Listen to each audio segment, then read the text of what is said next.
ಇವನು ಈಗ ಕಾಲ್ ಮೇಲೆ ಕಾಲ್ ಹಾಕೊಂಡು ಬೀದಿ ವ್ಯಾಪಾರಿಗಳ ಬೆವರು ದುಡ್ಡನ್ನ ಕಿತ್ಕೊಂಡು ತಿಂತಾನೆ.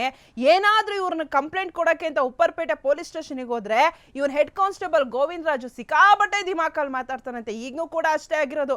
ವಿಚಾರಣೆ ಕರೆ ತಂದಿದ್ದಂತಹ ಮುಗ್ಧ ಹೆಣ್ಣು ಮಕ್ಕಳನ್ನ ನೋಡಿ ಬಾಯಿ ಚಪ್ಪಲಾಗೊಂಡಿದ್ದ ಗೋವಿಂದ ರಾಜು ಸೊಂಟದ ಕೆಳಗೆ ಮಾತಾಡಕ್ ಶುರು ಮಾಡ್ತಾರಂತೆ. ಶುರು ಮಾಡಿ ಮಾತಾಡಿದಾನೆ. ಈ ಮಾತನ್ನ ಕೇಳಿಸ್ಕೊಂಡಂತಹ ಮಹಿಳಾ ಕಾನ್ಸ್ಟೇಬಲ್, ಏನ್ರೀ ಗೋವಿಂದ, ಬ್ಯಾಡ್ ಆಗಿ ಹೆಣ್ಣು ಮಕ್ಕಳ ಮೇಲೆ ಮಾತಾಡ್ತೀರಾ, ಹೆಣ್ಣು ಮಕ್ಕಳು ಕಣ್ಣೀರು ನಿಮಗೆ ಶಾಪ ತರ್ತಾ ಇರುತ್ತಾ, ಸರ್ವನಾಶ ಮಾಡುತ್ತೆ ಅಂತ ಹೇಳಿದ್ಕೆ ಇವನು ಈ ತರ ಎಲ್ಲ ಅಂದ್ರೆ ಮಾತಾಡುವಾಗ ಇವನಿಗೆ ನಾಲ್ಗೆಗೆ ಹಿಡಿತಾ ಇರಲಿಲ್ಲ. ಆಕೆ ಸ್ಪಷ್ಟವಾಗಿ ಕೂಲ್ ಆಗಿ ಬುದ್ಧಿ ಹೇಳಿದ್ದಾರೆ. ಯಾವಾಗ ಮಹಿಳಾ ಕಾನ್ಸ್ಟೇಬಲ್ ಬುದ್ಧಿವಾದ ಹೇಳ್ತಾರೋ ಅವಾಗ ಸಹೋದ್ಯೋಗಿಗಳ ನಡುವೆ ಆಕೆಗೆ ಏನು ಮರ್ಯಾದೆ ಕೊಟ್ಟಿಲ್ಲ, ಏನು ಇಲ್ಲ.